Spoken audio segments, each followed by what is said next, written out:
IIT Madras నిపుణుల బృందం రాజధాని అమరావతిలో పర్యటించనుంది. సెక్రటేరియట్, హెచ్ఓడి భవనాలు, హైకోర్టు నిర్మాణాల పటిష్టతపై అధ్యయనం చేయనుంది. మరింత సమాచారాన్ని మా ప్రతినిధి ధనుంజయ్ అడిగి తెలుసుకుందాం. ధనుంజయ్, నిపుణుల బృందం పర్యటనకు సంబంధించి వివరాలేంటి?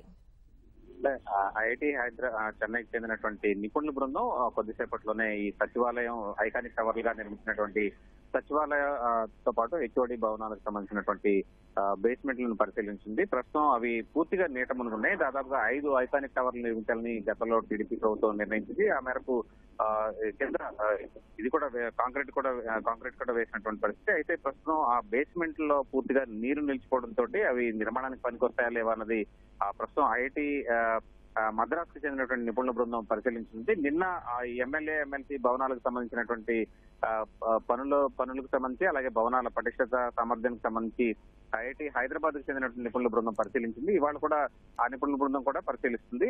అలాగే ఈ సచివాలయంతో పాటు హెచ్ఓడి భవనాలు, హైకోర్టు నిర్మాణాల పటిష్టతను కూడా అసెంబ్లీకి సంబంధించినటువంటి భవన నిర్మాణాల పటిష్టతకు సంబంధించి పునాదుల్లో ఉన్నటువంటి ఆ నిర్మాణాలకు సంబంధించినటువంటి పరిస్థితిని సాంకేతికంగా అంచనా వేయడానికి ఐఐటి మద్రాస్ బృందం చేరుకోబోతోంది. కొంతసేపట్లోనే వీరంతా కూడా అక్కడ ఉన్నటువంటి పరిస్థితిని పరిశీలించి సాంకేతికంగా కొన్ని పరీక్షలు కూడా నిర్వహించాలని చెప్పి నిర్ణయించారు. ఈ బృందం అధ్యయనం చేసిన తర్వాతే ప్రభుత్వానికి పూర్తిస్థాయిలో నివేదిక ఇస్తుంది. ఆ తదుపరి ప్రభుత్వం తదుపరి నిర్ణయం తీసుకోనే అవకాశం ఉంది. ధన్యవాదాలు ధనుంజయ్.